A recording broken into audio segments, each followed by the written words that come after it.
destiny.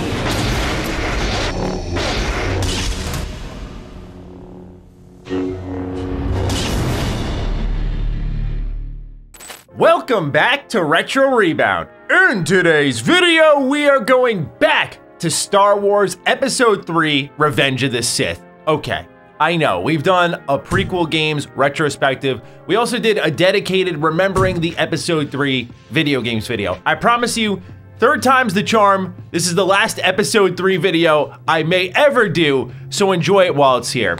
Today we're talking about Revenge of the Sith on PS2 and DS, because over on Retro Rewind, we're gonna be finally watching Revenge of the Sith, my favorite ever Star Wars movie. When I thought of Retro Rewind, this was one of the first movies that came to mind. And of course, with the older Star Wars movies coming out in the theaters, it's a good time in the month of May to be talking a lot of Star Wars, and we've done a lot. We talked about Phantom Menace, we talked about Clone Wars, and we're here at the end of the trilogy with Revenge of the Sith. I just want to thank all of you real quick for allowing us to do this. There are certain games that we've had to avoid in the past, like Phantom Menace and like Clone Wars, and I'm gonna be honest, the numbers speak for themselves. These are videos we make knowing that there's a pretty good chance they don't end up doing gangbusters for us, but because of your support on Patreon, we can still go ahead and try it out anyway. So to those of you who got involved and have been helping us out, we've officially reached the 1 month mark here with our Patreon running both Rewind and Rebound. It couldn't have gone any better, so thank you to those of you who supported us. It really does make a difference as YouTube ad revenue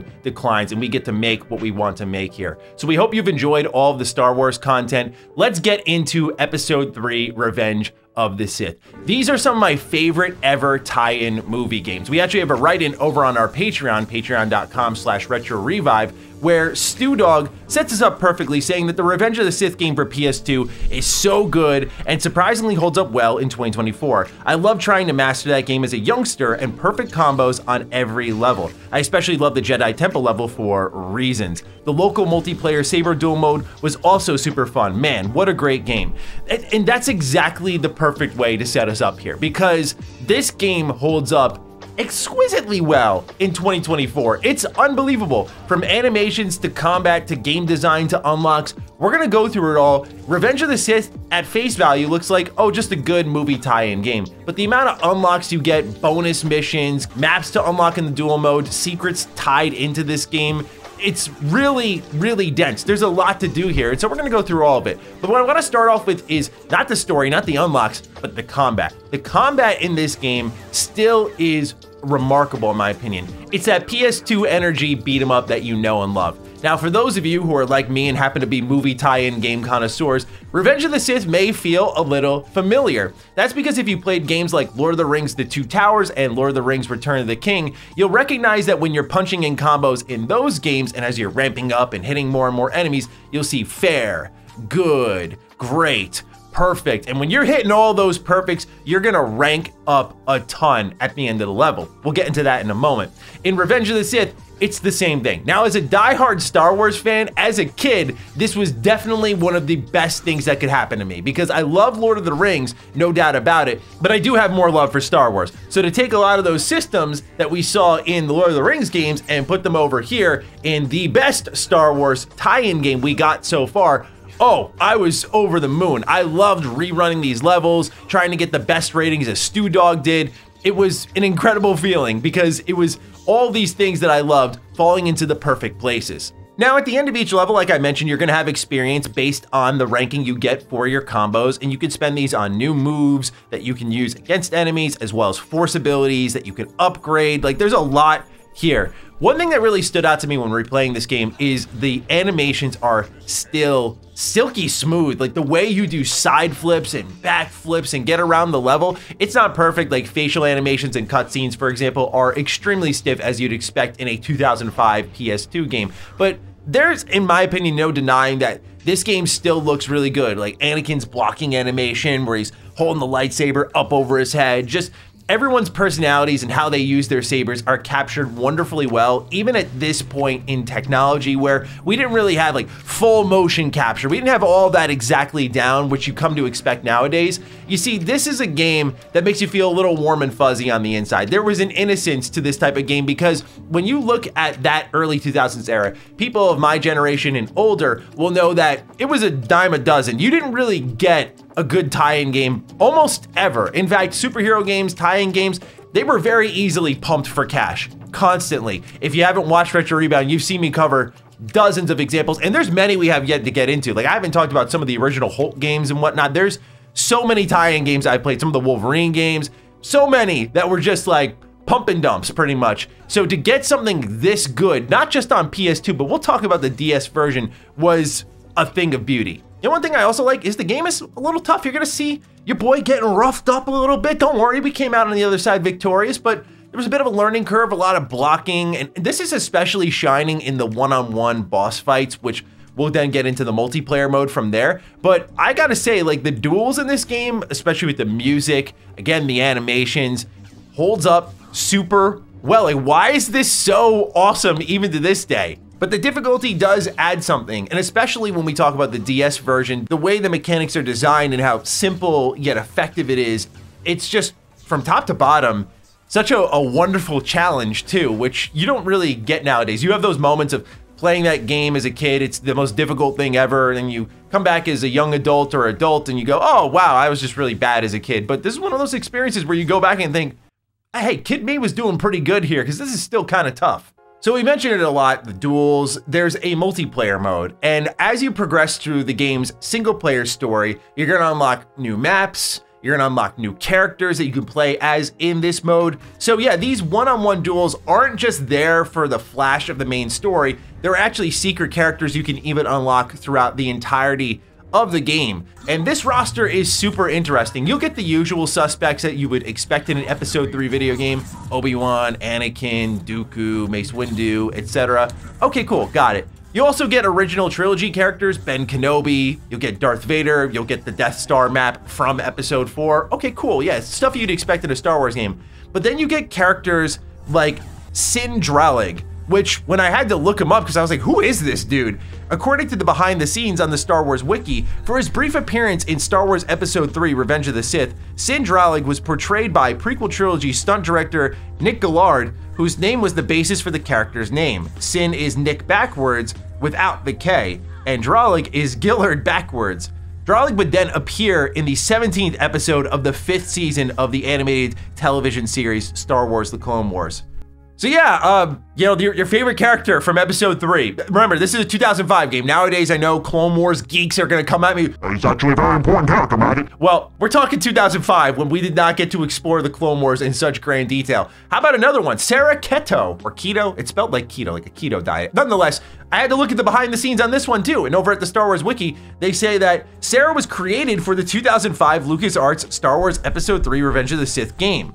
According to the early drafts of the Revenge of the Sith game, Keto was supposed to fight Vader alongside her master, Sin Dralig, in a 2-on-1 battle. The fight would have required the Sith Lord to use all of his dark side powers to defeat the two highly skilled combatants. But that never happened, right? So now you just have these two random characters in this game.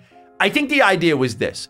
Let's talk about the story a little bit. It's episode 3 video game, right? So you're gonna play the movie, basically. There's a couple of differences though, not just in stretching out the levels and a couple little things that happen in between. It's more about the endings. So naturally, in the end of the Obi-Wan campaign, you get to kill Anakin. It's a lot less emotional, like he chops him in half, he slides down the rock wall, Obi-Wan takes his lightsaber, and just kind of strolls off. There's no, you were the chosen one, none of that stuff, none of that, right? That's all there and gone. And then you see a scene of him becoming Darth Vader. Anakin, however, Anakin kills Obi-Wan, so he succeeds on the flip. Obi-Wan misses his swing, stabs him in the back. I'm like, whoa, that was pretty brutal. Anakin kicks him down, doesn't put him fully in the lava, but it's close enough.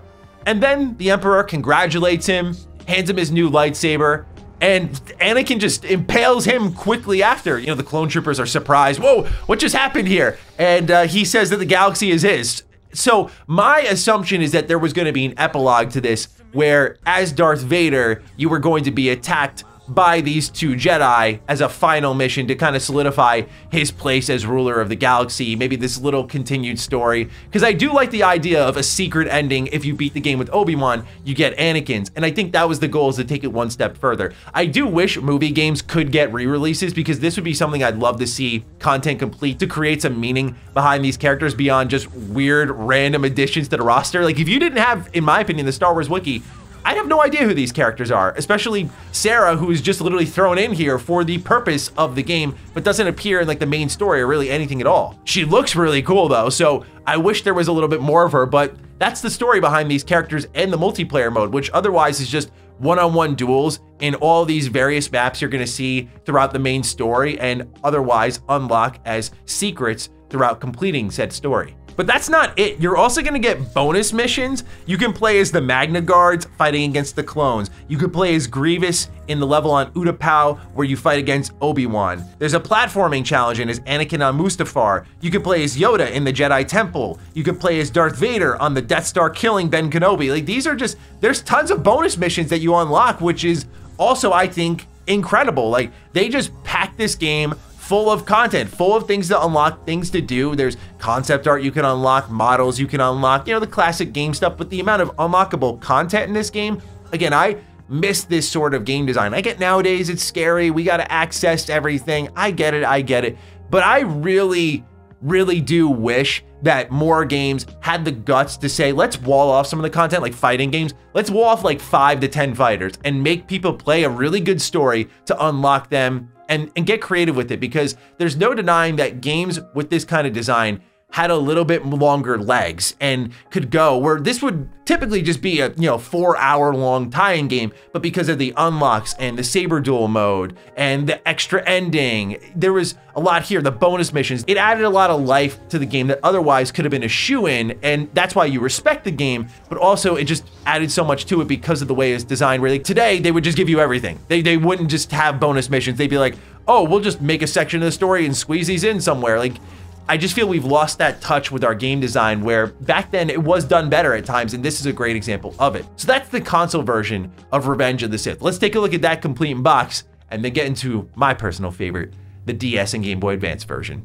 All right, before we get into the complete in box, I actually wanted to show you all something kind of crazy. So this was always on the set of Retro Rebound. Maybe you've noticed it, maybe you haven't. I always say that the Retro Rebound set is really fun because we have little, if you will, Maddie Easter eggs in the background. This is the only Episode 3 era Star Wars action figure I owned when I was a kid. You know, anything Star Wars my parents knew was an easy gift for me. And during one of my birthdays as a kid, which was in June, they got me this action figure, but also this game, which we'll talk about in a moment, and it was just over from there. But yeah, this has always been on the set because I just have that strong connection to Episode 3, and I always remember those days fondly. He originally had a blaster pistol that could sit in this holster, or he could hold it here in his hand. Really cool action figure, but yeah, he's always in the background. Wanted to show him off, but of course, what you're here for is the PS2 complete in box experience of Episode 3, Revenge of the Sith. The back of the box reads, the powers of a Jedi. Play as Anakin Skywalker and Obi-Wan Kenobi. Experience epic duels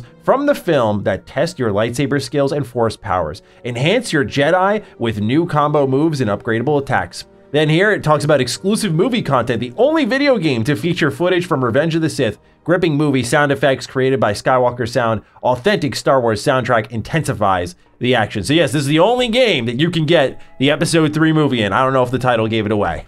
And the back also says, go beyond the films, battle through 16 interactive levels, including never before seen locations inspired by the films, clash with Darth Vader and other enemies in the multiplayer duels, unlock other characters, locations, and bonuses. And again, really putting it forward here that you get bonus footage, or not just bonus footage, actual footage from the movie. On the inside here, we have the same art for the disc as we do the manual, and here on the front. Let's take a look at this manual. You'll notice something when we get into the DS complete in box experience, which is, for some reason, they did not illustrate or use any printer ink when it came to, or colored printer ink, I should say, when it came to the PS2 version, but they did for the DS. Anyway, they run you through the game screen, what you see when you pause, autosaves. They start getting into combat, basic moves that you're going to go through, force powers. You could force push, grasp, lightning or stun, saber throws, healing, which is clutch in some of those tougher levels when the difficulty ramps up, force speed. A lot of options available for you. Most of these upgradable. Force jump icons, so this lets you get to certain parts of the level, kind of like a contextual action. Some advanced moves of breaking grapples, breaking out of stuns, universal launcher, you have the jump follow-up, air tech escape. There was a lot to this game. Like I said, the animations were impressive with how much is there. So you have the story missions here, what happens with skill, which is what I was talking about earlier with the ratings in Lord of the Rings, where you had like the fair, good, great, all that stuff. Pretty much same thing here, where low skill achieves a fair rating and no experience bonus, and for the better rating you get on a mission, you get up to double experience. Continuing on here, they get into the multiplayer mode. They also talk about the bonus missions here at the bottom. I love how the bottom of the manual has little parts of the film here. I do wish it was just inked for that reason alone, just because of how cool it would look.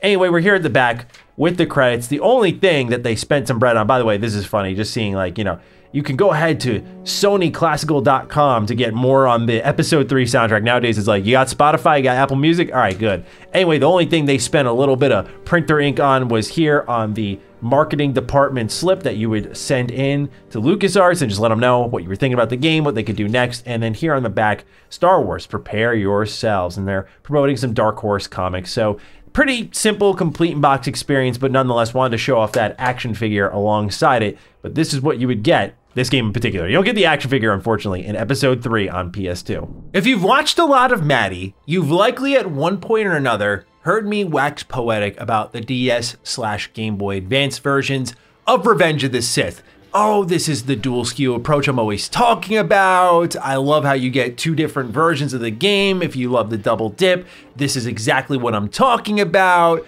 You're gonna hear me do it again, all right? So let's do this. Why do I love the DS Game Boy Advance version so much, arguably more than the PS2 version? Well, for me, there's a lot of memories packed into this. Let's just start there. This was gifted to me, as I'll talk about in a moment, for my birthday by my parents. The Game Boy Advance was home to so many experiences for me growing up. It's a big reason why I love games so much today. Not just because, oh, it was great games and I wanted more of those, but because I was on the road so often, it was my one way of constantly staying connected to games whenever I could. Like, that handheld gaming was everything to me. So to get Star Wars on the go was everything and then some to me. So I think of games like Lego Star Wars 1, where that soundtrack is just, there's this one section of the droid factory on Geonosis that's just stained on my brain, and I will never forget it for some reason, but there's nothing even epic about it. I just remember that moment so specifically. And I also remember so specifically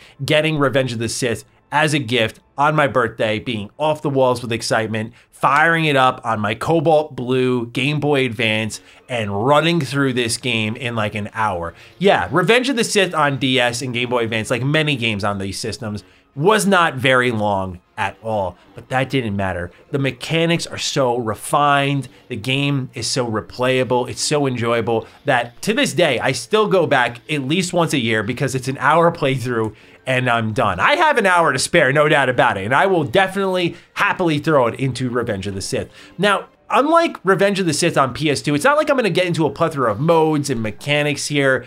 In fact, the DS and Game Boy Advance version is super simple. Not much I can really go on about here in a video, but what I'll say is this: I'm not a side-scroller connoisseur. I'm a big fan of Mega Man X and its series. I'm a big fan of Mega Man Zero. I don't have a lick of Castlevania experience. I've played games like Naruto Ninja Council, but I don't know if that really qualifies as a true bona fide side-scroller experience. There's a couple out there that are not coming to mind, but I've definitely experienced enough side-scrollers to say I like certain ones, I'm not against the genre, but Revenge of the Sith is absolutely one of the best ever side-scrollers made, and I don't care what anybody says. And funny enough, this comes from Ubisoft. So why is this so good? It's because it keeps it simple. You think about in your head, right, how it's about the lightsabers and the duels and the flips and the force powers, and this is the most epic moment. And in the movie game on consoles, that would be true. But in the movie games on handhelds, I actually think it's the moment-to-moment beat-em-up action. You see, I love games like Turtles in Time. Could you tell by the arcade cabinet it's been behind me for about almost a year now? I also love Mighty Morphin Power Rangers on the SNES. X-Men is another one. Like, there are so many great beat-em-ups from that era that I adore. And this is like getting a Star Wars version of that, basically. So the best moments in the handheld version aren't those boss fights, although those are cool, we'll talk about in a moment. It's actually when you have a droideka in front of you and you're desperately blocking all the blaster bolts coming your way, and then you have an enemy behind you, a battle droid, that you flip your saber over and stab behind you just to stagger them a bit, and then you deflect a couple of other bolts, and then to clear some distance, you jump at the enemy and you do a falling attack, and then you use some of your fury to spam out a really powerful move. I mean, that is what it's all about. This game is simple. You have a handful of buttons to go around from attacking to jumping, but it's all about directionals. Like, you'll have battle droids in front of you and behind you, and in so many clips you're gonna see me swinging in front of me and then quickly flipping the lightsaber and stabbing behind me and just alternating between enemies. It's almost like side-scroller free-flow combat as if you were standing still. I don't know how else to describe it, but there's an elegance, a flow to it where I'm just going from one enemy to the other, even though it's a beat 'em up and it follows the same rules of my favorite beat 'em ups, but it's incredibly good. After each level, you're gonna spend that experience like you would in the console version on new moves. You'll upgrade your defense, your force, your health. You'll also get new moves, new combos. These are especially useful during those tougher levels. This is a great game to play on the highest difficulty once you get there. It has a ton of enemy types. You start off against battle droids. You end up fighting Magna Guards. The boss fights themselves are still great, although not the highlights to me. It's really about learning where the enemies can attack. It's usually high, mid, and low, and you memorize those patterns. You block where they're attacking, and then you strike back at them. It does have a little bit of trading back and forth, your turn, my turn. It's still great, but to me, the highlights are the skirmishes, the mob battles. That's where it's a real test of skill. It's also about hunting down those little collectibles hidden in the wall, hidden in breakable objects, but it's not like what I'd say you'd get in the console version where there's 1,000,001 unlocks. A lot of the unlocks are centralized around the starship missions, which is not like my favorite part of the game, but it's especially cool on DS, which we'll get into that version now. So I mentioned how at the start of all of this, one of my favorite memories with Revenge of the Sith was getting the Game Boy Advance version as a gift. Well, before Retro Rebound started up, my fiance heard me talking about how much during the pandemic I enjoyed collecting games, and we were spending Christmas together, and so she was paying attention and got me a game that I was talking about being interested in, which was Revenge of the Sith. She got it for me on DS, and it was that feeling of opening and going, that same feeling of, oh my God, I remember this game, I love this so much, just like when I was a kid. Oh my God, this game really? Being so excited, and just like as a kid, threw it in the DS immediately. Later that night, she fell asleep. I was playing the game, ran through all of Obi-Wan's campaign in one sitting. It's like an hour long, right? And that was that, man. It was incredible to me. And it was that moment there, among many others, where I went, I want to share this with someone. Like, I want to make Retro Rebound. I want to make this retro gaming channel. This was just about, I'd say, 9 months south of us getting ready to do that for real. And so here we are now talking about this game.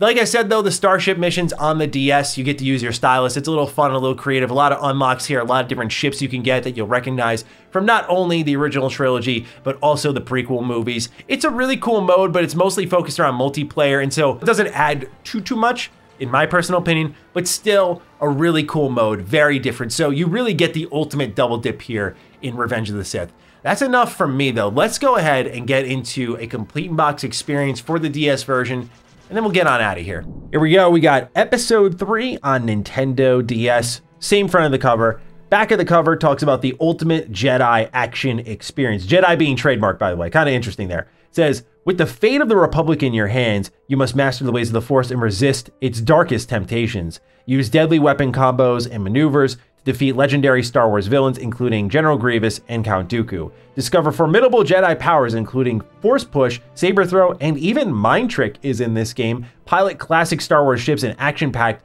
4-player wireless dogfights. And we'll talk about that in a moment here. But yeah, you see the cartridge, you see the manual. This does come with a marketing slip. You'll note it's from Ubisoft, though, which is pretty interesting here. So this is what they would receive in the mail. You'd send it back out to them. So yeah, pretty interesting to see how many people came together to make these Episode 3 games happen. But funny enough, Ubisoft to me making the superior version, but that's nostalgia talking.